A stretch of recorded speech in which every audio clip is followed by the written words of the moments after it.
I would like to go back to Mr. Timmons. Mr. Timmons, last year, the National Association of Manufacturers was identified as the worst obstructor of climate action in America. I doubt that was your favorite day. Um, I'm also prepared to concede that I actually think the Chamber of Commerce earned that distinction more than the National Association of Manufacturers did. You were in a virtual tie with the chamber, but never mind that. My question is, what is the National Association of Manufacturers' position on climate legislation in Congress today? Senator, thanks for that question. This is not an unexpected question. You and I have had these conversations before, although I have to say I haven't actually seen that study that you cite. So look, as you and I have discussed before, manufacturers are very committed to the cause of climate change and to decarbonizing our environment. In fact, we've shared this with you and others, the Promise Ahead, which is our plan on taking action on climate change. And it's true that we've made some great strides as a nation to reduce emissions that cause climate change, but we've done so oftentimes in spite of policies that come out of Washington and not because of them. We've really spent far too long, I think, apportioning blame over climate change and really too little time working on solutions. And that's why we do call for action, and that's what this plan is all about. So let's talk about solutions for a moment. To do that, sir. First of all, do you see a way forward to solve the climate crisis and avert climate pandemonium without Congress stepping in some significant way? Well, so look, I think we need a global solution that's binding, and this is something you and I have talked about before as well. And if we could get a comprehensive climate treaty that really is the foundation of the U.S. response to climate change to prevent carbon leakage and solve the underlying problems, I think that's where we need to go. And I look forward to which Congress would then need to enforce by laws, correct? That's the way those things work. Sure. Yeah. So now we've gotten through the predicates and to the punchline here. Assuming that there must be significant climate legislation in Congress, and that NAM would support that as part of your plan, what are the key attributes that legislation should have in order to protect and expand domestic manufacturing? Well, as I said, it needs to be enforceable globally. We can't do this alone. So border adjustments? So we need to be able to enforce actions of our trading partners. I think also, Senator, we have some environmental goods agreements with Europe that we've talked about for a while. We'd like to see that get enacted. And I also think the whole purpose of today's hearing has to do with tax policy and how that can incentivize our ability to do all of the things that we've talked about, not only investing and hiring and raising wages and benefits, but also be able to take on new technologies. The R&D tax credit, for instance, is key to helping us create new technologies that will help us not only clean the air and the water and decarbonize the environment. I mean, those are things that we know where, quite frankly, we know where the world is headed. We know where we want the world to head. Manufacturers are a key to that, and we've been able to make a lot of progress in the last few years. But I believe tax policy and enforceable trade agreements, enforceable trade agreements, but also enforceable climate agreements are critical to our ability to do that. As we try to figure out how to put enforceable climate agreements and enforceable trade agreements together, one of the things that I often hear is that if you don't have the capacity for the United States to apply border adjustments, and you have other countries that are not in step with our climate strategy, you could have leakage of jobs for the very artificial reason that they've put themselves out of step with our climate strategy. Do you agree with that way of looking at the problem that you described? So Senator Cardin also mentioned that during this hearing, and we're happy to sit down and talk with you and your colleagues about any proposals that will help us incentivize manufacturing in the United States to meet the goals that we share on cleaning the environment. But you can see that border leakage is a problem, potential problem. Potential. Yeah. Okay, Mr. Chairman, I think my time is just out, and I will yield back. And I thank Mr. Timmons for his conversation with me. I thank my colleague, Senator Hassan. I have to go vote. Why don't you ask your questions? And if Senator Crapo comes back, he will chair until I can get back. All right? So we'll recognize you at this time. Thank you so much, Mr. Chair. I greatly appreciate that. And I certainly appreciate all of the witnesses, and I'm grateful for your testimony. I'm going to follow up on a number of questions you have already heard from Senators Young and others about the importance of research and development tax incentives. So, Mr. Timmons, yesterday I introduced the bill that Senator Young talked about. It's a bipartisan bill with him and Senator Cortez Masto, Portman, and Sass that would strengthen research and development tax incentives for domestic manufacturers and innovative startups. Our bill would expand the R&D tax credit for new and small businesses by doubling the cap on the startup credit. The bill would also strengthen vital R&D incentives for the manufacturing sector by preserving full R&D write-offs. Together, these provisions will help secure U.S. supply chains, boost the economic recovery from COVID-19, and increase our competitiveness with China. Mr. Timmons, in your testimony, you mentioned the importance of our bipartisan bill for domestic manufacturers.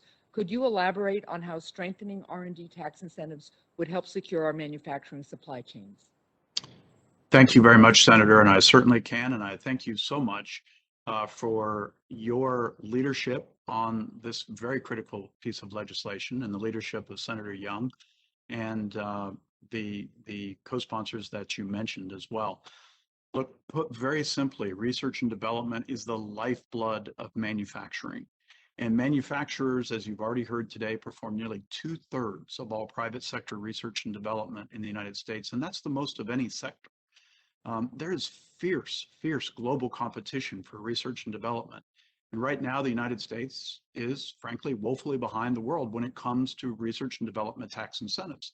And I worry about amortization. And as you've already heard, if we allow that to occur, the United States and Belgium would be the only countries that require amortization. Look, I think Belgium is a beautiful country, but I don't think that we want ourselves to be in the same economic class or the same economic policies as Belgium. You look at a study by Ernst & Young, and it finds that amortization would reduce R&D spending by about $4 to $10 billion a year. And you've already heard from Mr. Davis that each $1 billion of research and development investment lost could cost about 17,000 jobs right here in the United States. So we need to get back on track. We need to get rid of the amortization clause. Your bill will help ensure that the tax code continues to support innovation, and it's key to helping America be a competitive location for onshoring. And we really do appreciate the fact that this is bipartisan, and we really look forward to working with members on both sides to advance this bill and get it signed into law. Well, thank you, Mr. Timmons. I appreciate that. I want to give Mr. Davis and Mr. Jennings a chance just to comment on it too. So, Mr. Davis, I would like to ask you about the importance of R&D tax incentives for our country's production of semiconductors, which are obviously critical to our economic and national security. Your testimony discusses how the bipartisan R&D bill would support domestic semiconductor manufacturing. So could you just explain to the committee how these incentives in the bill would promote U.S. leadership on semiconductors? Sure, thank you. First off, thank you for your leadership and for the bill that you put forth, which I think is so critical to really avoiding regressing on R&D. I mean, the U.S. has been a true leader in R&D, and yes, the rest of the world is investing more over time, but our leadership reflects the 67 years of our treatment for R&D, which understands that encouraging it through deductibility it leads to a very positive outcome. And I don't see any reason why we would want to go from what is seen as the world standard today to the most regressive treatment of R&D going forward. And we thank you for your support. Well, thank you very much for that comment. And Mr. Jennings, could you explain to the committee how strengthening R&D tax incentives, as we do in the bipartisan bill, would help promote domestic production of advanced batteries? Absolutely. And again, Senator Hassan, appreciate your leadership in this space along with Senator Young.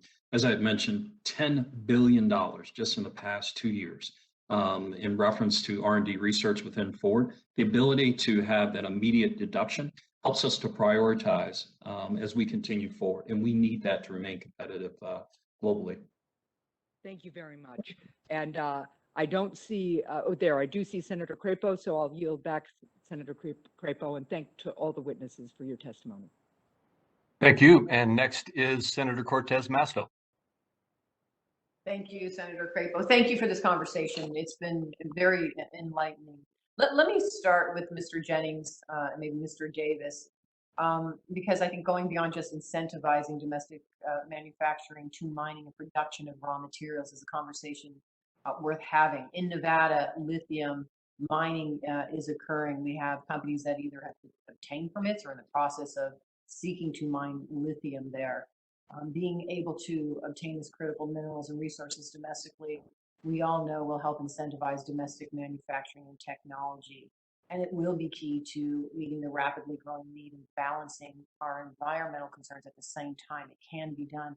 So, but let me ask you, Mr. Jennings, Mr. Davis, what incentive strategies do you think we can explore to ensure that these credits are available for efficient and safe raw mineral extraction and production as well? We have talked about tax credits for other things, but what about the actual extraction? Have you any thoughts about that? So, Senator Mastro, I can go ahead and start. We have looked at that because, again, we need to not only look at the original or the vehicle assembly, but all the way through that value chain, because that's how we remain competitive. So not only are we looking at those credits, again, at what we call that tier 1 and OEM level, but all the way through that entire value chain to ensure that we're competitive, globally. Thank you. Anyone else?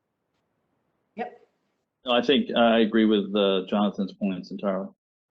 Yeah, and I do too. And I think the conversation we are having today is crucial if we are going to really bring back that manufacturing, bring back and make sure our workforce is strong and a part of this new future of innovation economy. And we need to make that investment. I agree with my colleagues that the investment needs to occur here in the United States at so many levels. And that's why I so appreciate this conversation. Let me just say, I also am so happy to be on the bill, the American Innovation and Jobs Act, with my senator colleagues here who have talked about it. But Mr. Timmons, let me ask you this. We have a few small companies leading research and development in Nevada, like Dragonfly Energy. And they assemble battery packs for RVs and are to develop domestic manufacturing of the next generation of lithium-ion batteries in Nevada. And we've talked about some of the options that are available to them through the American Innovation and Jobs Act. But what other options should we be exploring here through the tax code to support small businesses and entrepreneurs to be able to develop new technologies? Do you have any thoughts there? Thank you for that, Senator. That question, Senator, and also again, thank you for your leadership on the R&D bill. We appreciate that. You have a lot of small and medium-sized manufacturers in Nevada. ClickBond, for instance, is on my board of directors, and they too innovate on new solutions for fasteners for aircraft and other products like that.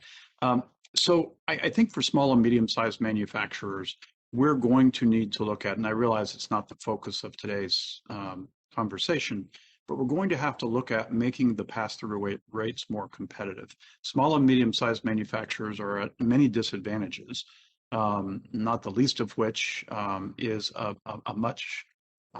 outsized burden when it comes to the cost of compliance for regulations, almost twice as much as larger manufacturers. They also find themselves with a less competitive tax code. The pass-through rates are different for them, as you well know, and I'd welcome having a conversation about that in the future, because that's where the job creation is really the most energizing and robust in this country, small and medium-sized enterprises. And we need to do everything we can to incentivize them through the tax code to be able to do exactly that and to invest more in this country. Thank you. And I look forward to work. Thank you all for this conversation. Thank you very much. Next is Senator Daines. All right. Member Crapo, thank you. Senator Stabenow, Senator Manchin, and I recently introduced a bipartisan bill. It's called the American Jobs in Energy Manufacturing Act. It dedicates $8 billion to a modified version of the Section 48C Advanced Energy Manufacturing Tax Credit that will attract clean energy manufacturing and recycling companies to areas with high unemployment and in places where coal mines or coal power plants have closed.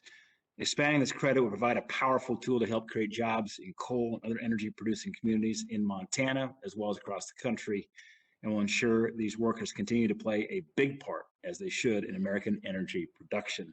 However, it's also important we consider how Section 48C would interact with other broader provisions, including several Tax Cuts and Jobs Act provisions that are set to expire this year if no further action is taken. Professor Hanlon, how would you expect a targeted provision like Section 48C to interact with R&D expensing, the current EBITDA calculation of the limitation of interest deductibility, bonus depreciation, and would a failure to extend these provisions cut against the very positive effects of the Section 48C incentive? Yeah, thank you for the question, Senator. I think you're exactly right in the sense that if we don't extend the other provisions like R&D expensing, maybe bonus depreciation, and fix the limitation in 163J, that would cut against these incentives. In other words, you would be giving on one hand and taking away on the other hand, essentially, some of the benefits that we would be providing. And if I can just add, I think the corporate AMT that's being proposed by the Biden administration would also work against these incentives, because financial accounting would not have this incentive embedded in it. And so in the AMT side, you wouldn't get that benefit, that incentive. And so it would work against the credit. Thank you for those comments. Mr. Timmons, in your testimony, you mentioned that businesses across the country have told you the reduction of tax rates on corporate and pass-throughs that were enacted as part of the 2017 tax cuts have sparked new investment by businesses, helped them add jobs, increase wages. One part of the Tax Cuts and Jobs Act that I'm particularly proud of is that 20% deduction for pass-through businesses. In fact, when I look at my home state of Montana, 99% of businesses in Montana are small businesses. And as we've seen, remember we were in that debate back in 17, a lot of the job creation in the economy came from the pass-through side, even versus the C-Corp side. I was for lowering rates for both, but we've got to keep our eye on certainly on these pass-throughs. The bill that Senators Cassidy, Scott, Portman, and I recently introduced would make this tax deduction permanent, which I believe would give businesses the certainty to continue investing in businesses as well as the workforce. My question is, in your opinion, wouldn't it be better for Congress to act early to make this deduction permanent before it expires at the end of 2025? And related to that, what would be the consequences of not extending this very important deduction? Well, thank you for that question, Senator. I think it is a very important question, and it relates to the previous discussion we had about the power of the small and medium manufacturers in this country. In fact, of our 14,000 members, 90% of them are small and medium-sized enterprises. So we see obviously the tax code as very consequential to small and medium-sized enterprises. And yes, I would very much agree with you that we need to take that issue on now, not wait to the last minute. As these businesses are trying to figure out exactly what to do in the future when it comes to expanding their operations or hiring more workers, they need to plan ahead. This can't be something that happens right at the last minute. You specifically asked me, and in fact, I would say I would like to see even more generous tax policy, quite frankly, for small and medium manufacturers, because they truly do power the economy. You asked specifically about some of the results of tax reform from 2017. 263,000 manufacturing jobs were created in 2018. That was the best job growth that we've seen in the sector in over 2 decades. We had the fastest growth in wages of 3% in following tax reform as well. So we've seen a lot of investment. We've seen a lot of job growth because of those tax policies, and we see it in the data.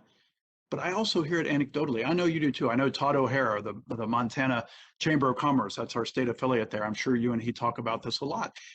It is anecdotally what you hear from manufacturers all around the country is how they feel empowered and supercharged, even during the pandemic, even during a time when everything should have gone south, and much of it did, clearly. But manufacturing was able to weather the storm because of those competitive policies that we had in place. Yeah, thanks, Mr. Timmons. Senator Crapo, I think I'm out of time. Is that right? Yes, that is correct. Okay, all right, thanks. Sorry, Steve. Next is Senator Cornyn. Well, thank you, Senator Crapo, and I'm grateful to you and Chairman Wyden for having this hearing. Really, what I would like to do is just first make a confession. I'm one of those who, from an economic standpoint, always thought that efficiency and low-cost providers was a good idea, no matter where the manufacturing occurred. But I have reevaluated my opinion in light of the pandemic and in light of the vulnerability of our supply chains in general. And many of us have mentioned in the course of this hearing and elsewhere about the importance of our competition with China, whether it's in 5G, semiconductors, artificial intelligence, quantum computing, or you name it. And so I do think some sort of industrial policy considerations need to apply. And the question I have for each of the witnesses is, if you had to choose between an annual appropriations process and a refundable tax credit like the CHIPS for America Act that Senator Warner and I have proposed and that many others on a bipartisan basis have supported, which would you choose if you had to choose just one in terms of its predictability and usefulness? Anybody who would like to answer, maybe start with Mr. Davis.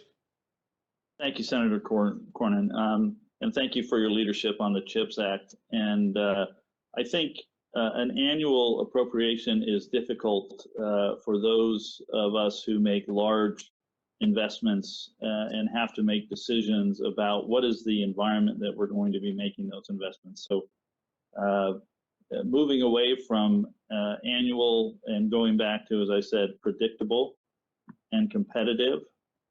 And in our case, that's competing with Asia for attracting semiconductor investment. So much more on the intent of the CHIPS Act. Mr. Timmons, do you have a view on that? Certainly, and I agree completely. An annual appropriation, unfortunately, or an annual decision, if you will, does not make for predictability or stability. And we do need that in order to compete and succeed in a global economy. And I will say this, Senator, I think you can have both. Products made in America. Look, I represent manufacturers in America. I want everything made in the United States, and I want American workers to benefit. We know that that's not possible every time, but we ought to be doing everything we can to attract investment and job creation here. And so I would say you can do that, and you can have low-cost products being made here as long as we have the right tax and regulatory policies in place, which is what this hearing is all about today. And I completely agree with your statement, support that legislation, and hope that we can see it enacted. Thank you. If it's one thing that the virus has taught us, it's about the vulnerability of our supply chains, and starting with PPE, but it doesn't end with PPE.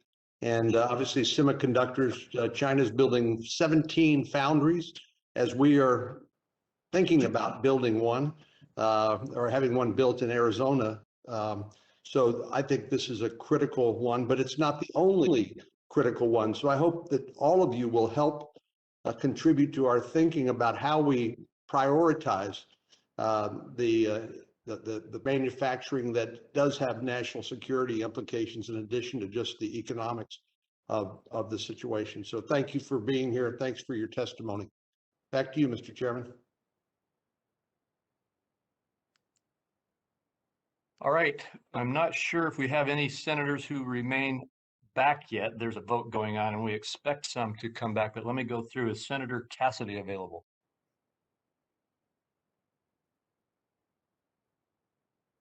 And how about Senator Brown?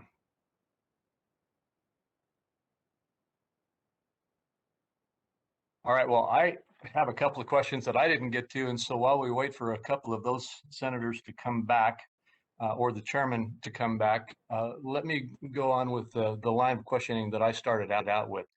I think many of you very capably pointed out the importance of protecting our tax credits for investment and research and development, and to having a stable system in which we don't go through this annual process for the tax extenders, or even the longer process that we got out of the reconciliation bill for some of the tax credit policies. And I agree very much with that. I'm very concerned, however, about some of the reports that we are getting from the White House in terms of its intended proposals for tax policy that would increase the broad base, what I consider to be the very important base of the corporate income tax rate reductions that we achieved in the TCJA. We reduced it, as you recall, from 35% to 21%, which still left us, when you look at the averages that Michelle Hanlon pointed out, still left us with one of the higher tax rates, but still competitive, right, really sort of in the middle of the pack, if you will, with our global competitors. And so I just would like to ask, I see the chairman back, so let me just ask Mr. Davis and Mr. Blatt, if you could each just quickly respond to that concern that I have, that we should not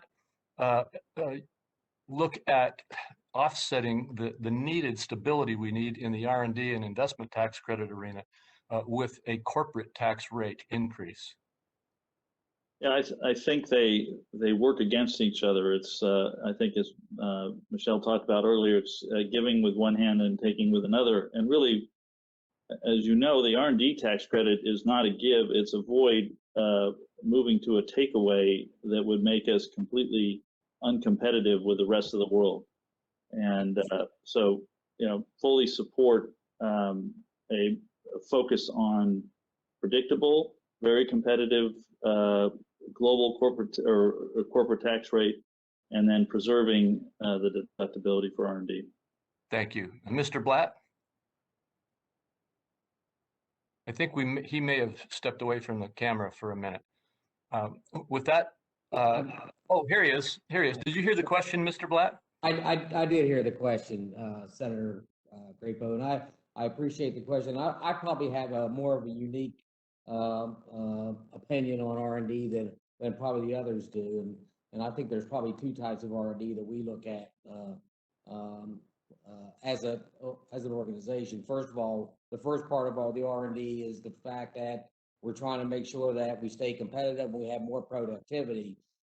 In that respect, I would be okay with making sure that we keep the tax rate low for that type of R&D. But if we're doing research and development to try to lower the workforce or take people out of the workplace, then I would have a different view of that.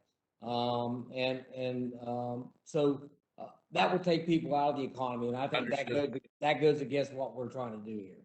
Thank you, and I did want your perspective on that. Mr. Chairman,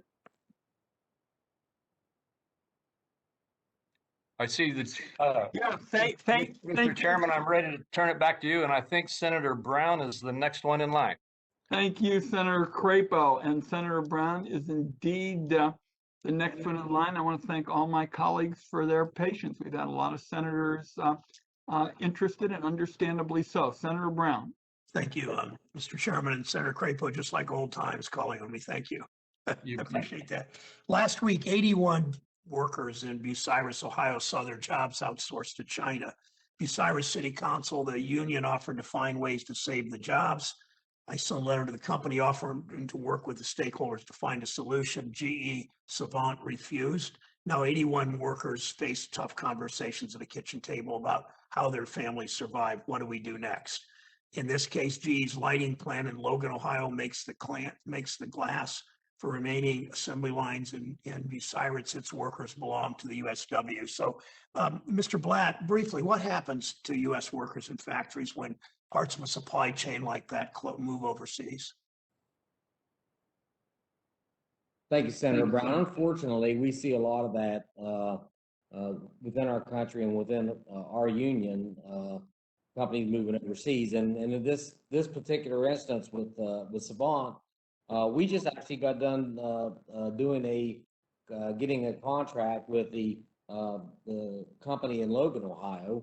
But now the fact that they make the glass casings for the LED lights that are finished in Bucyrus, now that plant is now looking for a place.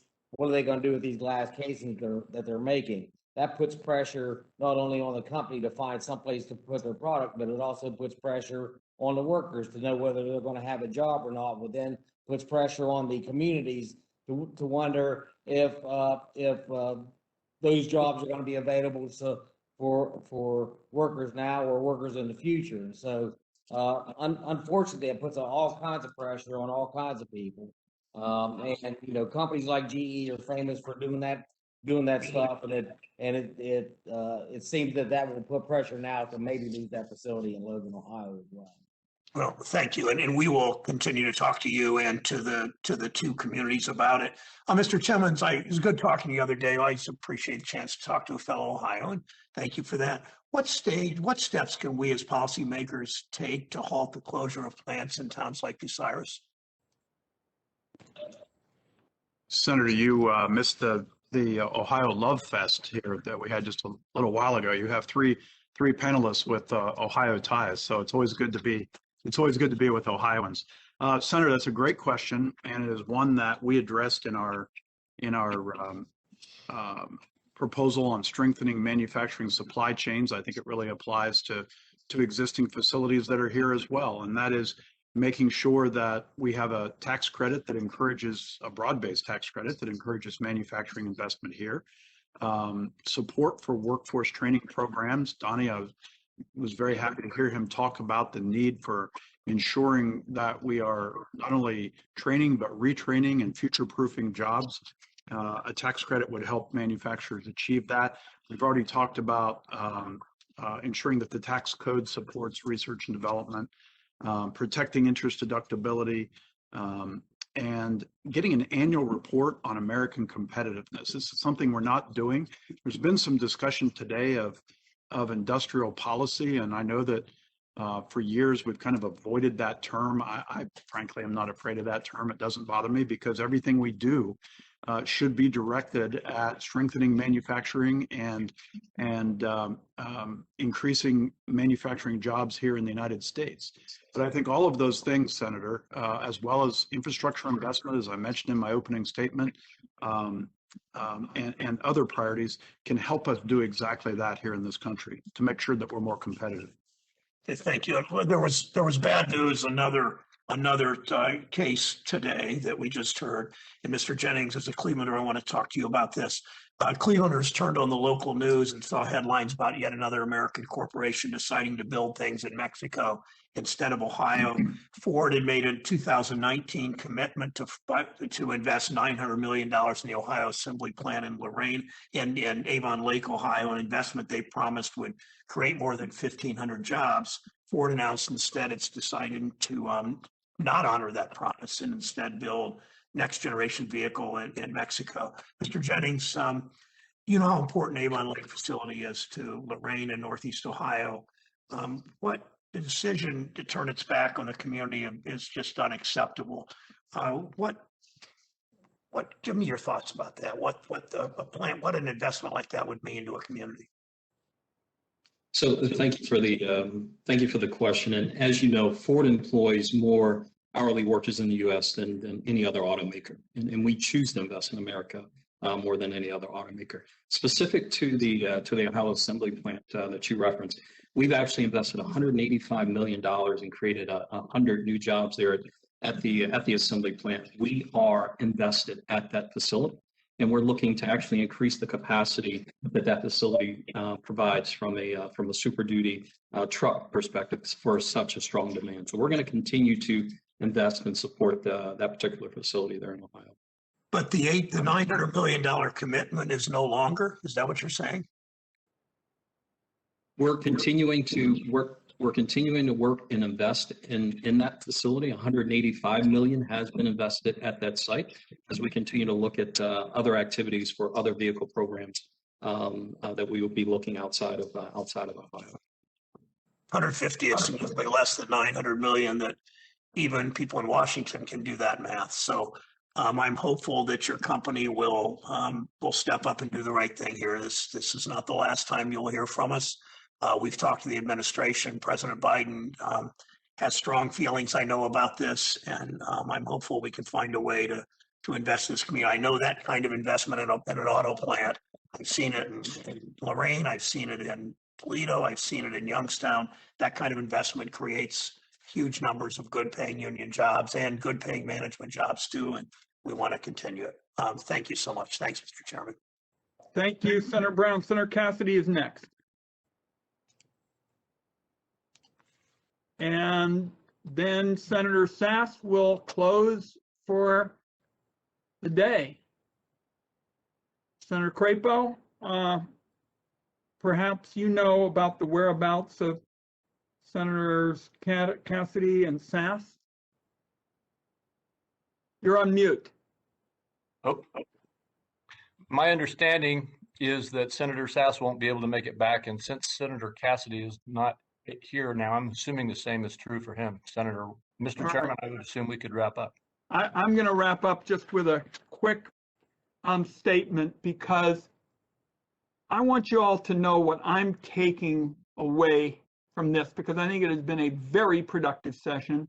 A lot of constructive thoughts being offered by senators of a variety of different philosophies. And to me, the takeaway is that it is urgent business for elected officials to create the conditions for a homegrown semiconductor industry that employs high-skill, high-wage workers for a decade, not just for a year.